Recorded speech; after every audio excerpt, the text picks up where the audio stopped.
जो गर्मी बिल्कुल नहीं झेल सकते हैं वो वर्धा मत आइए।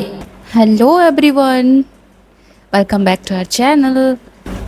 आज का वीडियो थोड़ा सा लंबा हो सकता है तो थोड़ा पेशेंस रखिए।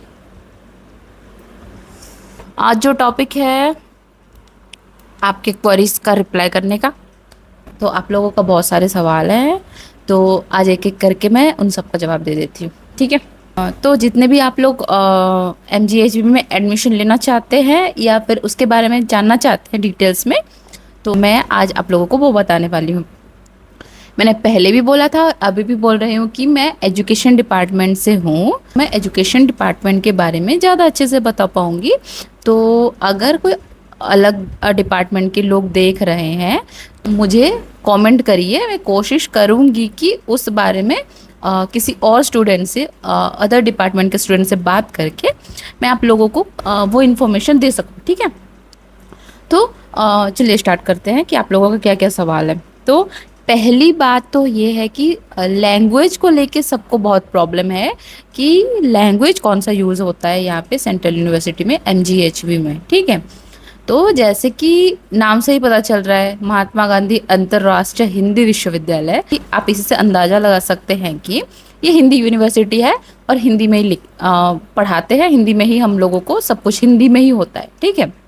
तो लैंग्वेज को लेके तो आप लोगों को कोई डाउट नहीं होना चाहिए, क्योंकि हिंदी यूनिवर्सिटी है तो हिंदी लैंग्वेज, ओके। अब वो किसी भी डिपार्टमेंट के लिए लागू होता है, हिंदी हर डिपार्टमेंट के लिए लागू होता है, हर डिपार्टमेंट में हिंदी में ही पढ़ाया जाता है, ओके। तो अब इंग्लिश में एग्ज़ाम दे सकते हैं या नहीं, बायलिंगुअल है क्या, मतलब कुछ लोगों का सवाल ये रहता है कि हिंदी में पढ़ना तो है लेकिन एग्ज़ाम क्या इंग्लिश में दे सकते हैं, तो सॉरी, बिल्कुल नहीं दे सकते हैं। मेरा आपका एक जेन्युइन सजेशन है कि if you have zero knowledge of about Hindi, then आप मत आइए यहाँ पे, क्योंकि आप पछताएंगे। हर चीज़ हिंदी में ही होता है, तो बेहतर होगा आपको, अगर इंग्लिश आती है हिंदी में आपको प्रॉब्लम होता है तो आप मत आइए यहाँ पे, ओके। क्योंकि इंग्लिश में एग्ज़ाम आप नहीं दे सकते हैं। हाँ, एक चीज़ में आप इंग्लिश में एग्ज़ाम दे सकते हैं, वो मैं आगे वीडियो में आपको बताऊंगी, ओके। नेक्स्ट है यहाँ पे लेक्चर टाइम टू टाइम होता है कि नहीं, ये किसी का सवाल था, लेक्चर टाइम टू टाइम होता है कि नहीं। तो हाँ, यहाँ पे लेक्चर टाइम टू टाइम होता है। कुछ टीचर्स, वो टीचर्स के ऊपर वेरी करता है, ठीक है। कुछ टीचर्स ऐसे होते हैं जो अपना सिलेबस कंप्लीट करते हैं, जो स्टूडेंट के प्रोस्पेक्टिव के हिसाब से सोचते हैं और पढ़ाते हैं अच्छे से। कुछ टीचर्स अच्छे से नहीं पढ़ाते हैं, खाली आते हैं, आप लोगों को गाना गा के चले जाते हैं। तो ये टीचर के ऊपर बैरी है कि वो टीचर कैसे पढ़ा रहा है। लास्ट में एंड मोमेंट में आप लोगों को खुद से ही पढ़ना है, सेल्फ स्टडी ही करनी है, कोई लेक्चर आपको काम नहीं करेगा, ऑब्वियस बात है ये। तो ये मैं ये नहीं कह सकती हूँ कि लेक्चर टाइम टू टाइम होता है या फिर नहीं होता है, ठीक है, क्योंकि वो टीचर के ऊपर वेरी करता है कि वो कैसा पढ़ा रहा है, ओके। अगर वो सिलेबस कंप्लीट करवाते हैं तो आपके लिए बेटर है, और अगर नहीं करवाते हैं तो आपको खुद से करना पड़ेगा वो, ठीक है। तो यहाँ पे मीडियम ऑफ इंस्ट्रक्शन क्या होता है, मीडियम ऑफ इंस्ट्रक्शन यहाँ पे ज़्यादातर लोग हिंदी ही यूज़ करते हैं, पर कोई कोई प्रोफेसर ऐसे होते हैं जो बाइलिंगुअल यूज़ करते हैं, इंग्लिश प्लस हिंदी, ओके। तो इंग्लिश प्लस हिंदी दोनों ही होता है, तो मान के चलिए कि बाइलिंगुअल आप यूज़ कर सकते हैं, ठीक है। Instruction medium of instruction bilingual होता है, ओके। नेक्स्ट है स्टूडेंट्स पर कितना प्रेशर पड़ता है, कितना बर्डन डालते हैं लेक्चर लोग। ऑब्वियसली आप एक सेंट्रल यूनिवर्सिटी में पढ़ने आ रहे हैं और बीएड एक प्रोफेशनल कोर्स है, तो बीएड में आप लोगों को थोड़ा तो बर्डन उठाना ही पड़ेगा, क्योंकि प्रेशर होता है यहाँ पे, क्योंकि आप फ्यूचर में एक स्टूडेंट, एक बच्चा को आप सही से सही रास्ता दिखाने वाले हैं, तो इसलिए तो आपको खुद को पहले सही रास्ते में जाना पड़ेगा ना। दैट्स वाई यहाँ पे बीएड स्टूडेंट के लिए बहुत बर्डन है। बीएड जो एजुकेशन डिपार्टमेंट में बर्डन आपको महसूस हो सकता है, स्पेशली इंटीग्रेटेड बीएड एमएड में, क्योंकि ये कोर्स 4 साल का है, बीएड 2 साल का और एमएड 2 साल का, लेकिन हम इसको 3 साल में ख़त्म करते हैं। तो इसलिए प्रेशर ज़्यादा होते हैं, एग्ज़ाम का प्रेशर होता है और बाकी चीज़ों का भी प्रेशर होता है। मैं इंटीग्रेटेड बीएड एमएड के प्रेशर के बारे में, पढ़ाई के बारे में आप लोगों को एक अलग से वीडियो में बताऊंगी। तो अभी के लिए हाँ, यस, एजुकेशन डिपार्टमेंट में थोड़ा बहुत आपको बर्डन झेलना ही पड़ेगा। ओके, नेक्स्ट है यूनिवर्सिटी आउटर एरिया में है क्या? तो ये जाहिर सी बात है कि इतना बड़ा यूनिवर्सिटी टाउन के बीचों बीच तो नहीं हो सकता है। ऐसा नहीं है कि यूनिवर्सिटी जंगल में है, ठीक है, हाँ पहाड़ के ऊपर है लेकिन जंगल नहीं है। यहाँ पे बॉयज हॉस्टल की तरफ एनएच गया है, ओके, गर्ल्स हॉस्टल की तरफ कॉलोनीज है और वहाँ लोग रहते हैं, प्रॉपर एरिया है। तो आउटर एरिया तो हम इसको नहीं बोल सकते हैं। यस, बस थोड़ा सा आपको टाउन में मार्केट जाने के लिए थोड़ा सा आपको डिस्टेंस महसूस हो सकता है, लेकिन आउटर एरिया में बिल्कुल नहीं है कि जहाँ कोई गाड़ी ना चलता हो, जहाँ कोई इंसान ना चलता हो, सिर्फ सन्नाटा हो। नो, ये गलत है। जो भी इंफॉर्मेशन आपको मिला है ये गलत है। आउटर एरिया में नहीं है, शहर से जुड़ा हुआ ही है, पर आपको ऐसा जब चल के जाओगे ना तो थोड़ा सा डिस्टेंस महसूस होता है, ठीक है। और सेंट्रल यूनिवर्सिटी है तो ये शहर के बीचों बीच हम नहीं इसको कर सकते हैं, क्योंकि इतना बड़ा यूनिवर्सिटी के लिए जगह बहुत चाहिए होता है और हमें आउटर एरिया में ही थोड़ा सा करना पड़ता है। लेकिन आपको ये महसूस नहीं होगा कि ये यूनिवर्सिटी आउटर है, ठीक है।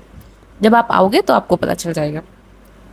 तो नेक्स्ट है कि पैडागोजी सब्जेक्ट के बारे में बोला था। पैडागोजी क्या होता है? तो पैडागोजी मतलब है कि ये बीएड स्टूडेंट के लिए है, not for every department. Okay, BEd student के लिए पैडागोजी इम्पोर्टेंट है। ये वेरी करता है कि आप कौन सा सब्जेक्ट से हो, ठीक है। तो आगे जाके आप जो पढ़ाओगे, आपका स्पेशलिस्ट सब्जेक्ट जो होगा, ठीक है, मतलब बीएड जो कर रहे होंगे वो क्या है, ग्रेजुएशन में ऑनर्स लिए होंगे या फिर पास सब्जेक्ट भी जिसका है, तो उनको 2 ऑप्शन मिलते हैं। ओके, जिसका आर्ट्स है या फिर साइंस है, साइंस के बारे में बाद में बात करती हूँ। जिसका आर्ट्स सब्जेक्ट है उसको either Hindi pedagogy either English pedagogy में से एक चूज करना होता है, ठीक है। पैडागोजी मतलब होता है कि एक स्पेशलिस्ट सब्जेक्ट जो आगे जाके आप जब टीचर बनोगे तो बच्चों को पढ़ाओगे। ओके, जैसे कि मैं अपना बोलती हूँ, मैं इंग्लिश लिटरेचर से हूँ, तो मेरा जो मेन सब्जेक्ट है जब मैं बच्चों को पढ़ाऊंगी वो मेरा इंग्लिश ही होगा, ठीक है। तो इंग्लिश है। जिसका हिंदी लिटरेचर है वो क्या लेगा, वो हिंदी लेगा। ओके, लेकिन हिंदी और इंग्लिश में से ही आपको एक चूज करना पड़ता है। और दूसरा आपको सोशल साइंस, ठीक है, सोशल साइंस पैडागोजी एक आता है, वो सबके लिए कॉमन है, सबके लिए, सारे आर्ट्स स्टूडेंट के लिए सोशल साइंस आपको कॉमन मिलेगा। लेकिन हिंदी और इंग्लिश के बीच में आप चूज कर सकते हो एक पैडागोजी, ठीक है। तो 2 पैडागोजी आपको यहाँ पे प्रोवाइड करते हैं। जब आप यहाँ पे आ जाओगे तो आपको पता चल जाएगा, अभी से कोई टेंशन लेने की कोई ज़रूरत नहीं है, ठीक। इंग्लिश जो पैडागोजी है, इंग्लिश पैडागोजी जो है उसको आप इंग्लिश में लिखोगे, ठीक है। यहाँ पे मैं बोल तो रही हूँ कि हिंदी यूनिवर्सिटी है, लेकिन इंग्लिश जो पैडागोजी का आप एग्जाम दोगे आगे चल के तो आपको इंग्लिश में ही लिखना पड़ेगा, क्योंकि वो इंग्लिश है, तो इंग्लिश को हिंदी में हम नहीं लिख सकते हैं। ओके, तो इंग्लिश पैडागोजी और हिंदी पैडागोजी में आप लोगों को कोई कन्फ्यूज़न नहीं होना चाहिए। आई होप मैंने आपको अच्छे से समझाया होगा। अब चलते हैं साइंस स्टूडेंट की तरफ। तो साइंस स्टूडेंट में आप लोगों को ऑप्शन मिलता है, जैसे कि जूलॉजी, बॉटनी या फिर मैथ्स, केमिस्ट्री, फिजिक्स, इन सब चीज़ों में आपको ऑप्शन मिलेगा। एक सब्जेक्ट आप वहाँ से चूज करोगे तो उस हिसाब से आपको दूसरा सब्जेक्ट, आपके सिचुएशन के हिसाब से आप दूसरा सब्जेक्ट किसी एक से चूज कर सकते हो। साइंस स्टूडेंट के लिए काफ़ी सारे ऑप्शन हैं, लेकिन आर्ट्स स्टूडेंट के लिए बस हिंदी और इंग्लिश में से कोई एक, और सोशल साइंस कंपलसरी होता है, ठीक है। आप लोगों को समझ आ गया होगा। तो आगे चल के इसी पैडागोजी से आपका इंटर्नशिप भी होगा और इसी पैडागोजी को आप स्कूल में भी बच्चों को पढ़ाएंगे। ये आपका जो भी सब्जेक्ट था ग्रेजुएशन में या फिर पीजी में, उस हिसाब से आप लोगों को पैडागोजी चूज करना होता है, ठीक है। अब समझ आ गया होगा आप लोगों को। नेक्स्ट है, इसमें मेस का पूछा था, और मेस का खाना। ओके, मेस का खाना कैसा है? मेस का खाना आप लोगों को पता है कि ऑब्वियसली इतने सारे बच्चों का खाना एक साथ अगर बन रहा है तो कैसा टेस्ट होता होगा। बुरा नहीं बोल रही हूँ मेस को, अच्छा है। और काफ़ी मिनिमल सा प्राइस में आप लोगों को 3 टाइम का खाना मिलता है। सुबह का ब्रेकफास्ट मिलता है और लंच एंड डिनर मिलता है, ठीक है। 90 रुपये के हिसाब से, एक दिन का 90 रुपये के हिसाब से आप लोगों को अगर खाना मिल रहा है तो इससे बेहतर चीज़ और क्या ही है। लेकिन बात यह है कि मेस का खाना आप खाओगे, पहले पहले तो आपको ज़्यादा अच्छा लगेगा, फिर बाद में आदत हो जाएगी तो कोई भी चीज़ अच्छा नहीं लगता है। और इसको एक एग्जाम्पल की तरह समझते हैं। अगर मैं कोई चीज़ को डेली कंज्यूम कर रही हूँ, ठीक है, मान लीजिए मेरा कोई एक फेवरेट मिठाई है और मैं उसको डेली डेली डेली डेली खा रही हूँ, तो एक ना एक दिन उस मिठाई से मेरा मन भर जाएगा। क्यों? क्योंकि उसको मैं डेली खा रही हूँ, तो उसका टेस्ट मेरे टेस्ट बड में एकदम मेल्ट हो गया है, एकदम घुल गया, मिल गया है, डिजर्व हो गया है, उसका टेस्ट मुझे पता लग गया है। तो क्या मुझे वो चीज़ दोबारा खाने मन करेगा? ऑब्वियसली किसी भी चीज़ को हम रोज़ नहीं कंज्यूम कर सकते हैं, किसी ना किसी दिन हम बोर ही हो जाते हैं उस चीज़ से, और हमें क्या करना पसंद आ जाता है, नया कुछ ट्राई करना पसंद आ जाता है। तो उसी तरह मेस का खाना भी है। तो मैं ये नहीं बोल सकती हूँ कि इसका खाना बुरा है, लेकिन आप डेली उसको खाओगे, डेली वही सेम सेम चीज़ खाओगे तो आपको ऑब्वियसली अच्छा नहीं ही लगेगा। हाँ, ऐसी बात नहीं है कि मेस में एक ही खाना रोज़ दिया जाता है, उसमें बदलाव होता रहता है, ठीक। अच्छा मेन्यू है और खाना भी अच्छा है। बस जो मेन मुद्दा है, नॉन वेजिटेरियन इसमें सरवाइव नहीं कर सकते हैं क्योंकि मेस में नॉन वेज नहीं दिया जाता है। तो आप लोगों को क्या करना पड़ेगा, बाहर से ही खाना पड़ेगा। ऑब्वियसली बाहर से ही खाना पड़ेगा। जो नॉन वेज खाते हैं उन लोगों के लिए बड़ा दुख है, जैसे कि मैं खुद भी एक नॉन वेजिटेरियन हूँ, बहुत बड़ी नॉन वेजिटेरियन हूँ, लेकिन मैं क्या करती हूँ, मैं मेस में तो नहीं खा सकती हूँ ना, ऑब्वियस सी बात है। तो नॉन वेज मेरे को बाहर से ही खाना पड़ता है। और नेक्स्ट है हॉस्टल लाइफ कैसा है। हॉस्टल लाइफ, ठीक है, हॉस्टल लाइफ कैसा होना चाहिए आप खुद ही बताइए। जैसा सिचुएशन हॉस्टल में है, बहुत अच्छा सिचुएशन है, मैं कभी नहीं बोलूँगी कि हॉस्टल बुरा है। Hostel is very nice.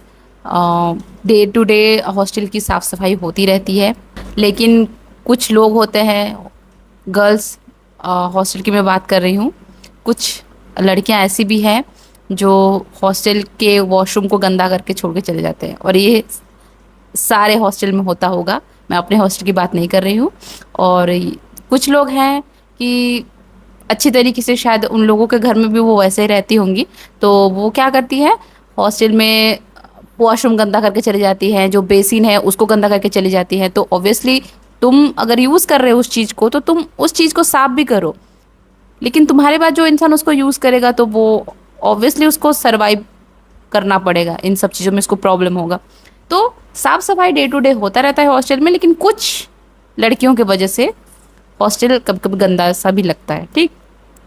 और यहाँ पे एक अच्छा रूम है, मैंने अपना हॉस्टल रूम का एक वीडियो डाला हुआ है अपने चैनल में, आप उसको विजिट करो, आप उसको देखो, गर्ल्स हॉस्टल का रूम कैसा है, और पूरा हॉस्टल को भी कवर किया है मैंने, उसका भी मैंने अलग से वीडियो बनाया है, तो आप उसको भी देख सकते हो।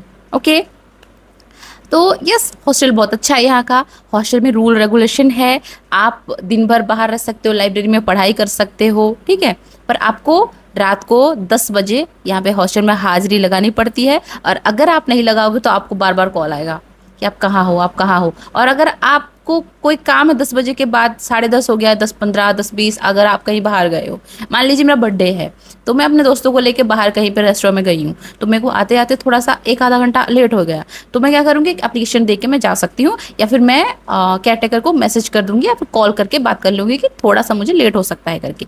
लेकिन हाँ, 10 बजे यहाँ पे हॉस्टल में प्रेजेंट रहना इज़ कंपल्सरी। ओके, तो हॉस्टल ये है, हॉस्टल जो कैंपस है उसमें गार्ड्स भी होते हैं, और कोई प्रॉब्लम की बात नहीं है। Hostel is very nice, very good and well maintenance hostel है, और आपको यहाँ पे आके बहुत अच्छा लगेगा। एक चीज़ मैं बताना चाहती हूँ, जो गर्मी बिल्कुल नहीं झेल सकते हैं वो वर्धा मत आइए। ओके, वर्धा में बहुत गर्मी होती है, पानी आप लिटरली नहाने जाओगे तो आपको टंकी का पानी इतना गर्म मिलेगा कि आपको नहा के भी सुकून नहीं मिलेगा, इतना गर्मी होता है यहाँ पे। हाँ, यहाँ पे हॉस्टल में वाटर कूलर है, फ्रिज है, टीवी रूम है, और बाकी सब चीज़ें हैं, आपको किसी चीज़ का कोई प्रॉब्लम नहीं होने वाला है। और हॉस्टल में लड़कियाँ बहुत सेफ़ है, बहुत अच्छा हॉस्टल है। सबको मेन मुद्दा ये है कि सबको हॉस्टल ऑलमोस्ट लड़कियों को हॉस्टल प्रोवाइड कर दिया जाता है, ऑलमोस्ट स्टूडेंट को हॉस्टल यहाँ पे मिल जाता है। नेक्स्ट क्या है, ओके, एडमिशन लेना चाहिए कि नहीं चाहिए, ये नेक्स्ट टॉपिक है। तो मैं ये बोलना चाहूँगी, आपको इंग्लिश में एग्ज़ाम देना है, आपको इंग्लिश ज़्यादा समझ आती है तो हिंदी यूनिवर्सिटी में मत आइए। अगर आप गर्मी झेल नहीं सकते हैं तो इस यूनिवर्सिटी में एडमिशन मत करिए। अगर आप नॉनवेज खाते हैं, ठीक है, तो नॉनवेज खाते हैं तो वैसे तो आप बाहर से भी खा सकते हैं, इसमें कोई बड़ी इशू नहीं है। लेकिन आपको अगर मेस में नॉनवेज चाहिए तो ये नहीं मिलेगा। तो अगर आपको मेस में नॉनवेज चाहिए तो तब भी आप मत आइए। और मेन चीज़ है कि हिंदी थोड़ा बहुत भी अगर आपको आता है तो आप इसमें एडमिशन ले सकते हो, ठीक है, क्योंकि बाद में जाके आपका हिंदी बहुत इंप्रूव हो जाएगा। मैं खुद उड़ीसा से हूँ और मैं ऐसा नहीं बोल रही कि उड़ीसा वालों का हिंदी बहुत कमज़ोर होता है, नो, बिल्कुल नहीं, ओके, कम मत समझिए। तो हिंदी आपका धीरे धीरे इंप्रूव हो जाएगा। मैं खुद मैं पहले भी बोली हूँ, अभी भी बोल रही हूँ, मैं खुद इंग्लिश लिटरेचर से हूँ, ओके। मैंने अपना ग्रेजुएशन, अपना एमए सब इंग्लिश में लिखा है, पेपर इंग्लिश में लिखा है। इंग्लिश में हम लोग नॉवल पढ़ते हैं, स्टोरीज पढ़ते हैं, पोइट्री पढ़ते हैं, सब इंग्लिश में ही होता है। लेकिन यहाँ पे मैं जब से यहाँ पे आई हूँ ना, मैं मुझे नया नया बहुत प्रॉब्लम हुआ समझने में कि क्या बोल रहे हैं। शुद्ध हिंदी कभी कभी लोग प्रयोग कर लेते हैं, मतलब जो टीचर्स होते हैं, आपको समझ नहीं आएगा। लेकिन धीरे धीरे धीरे धीरे आप वो यूज टू हो जाओगे आप, ओके। तो ये था आज का वीडियो। अगर वीडियो अच्छा लगा तो आप लोग इस चैनल को सब्सक्राइब कर सकते हैं। और अगर आपको किसी और टॉपिक में भी जानकारी चाहिए तो प्लीज़ कमेंट करिए, ओके। तो बाय बाय, आज के लिए बस इतना ही, थैंक यू।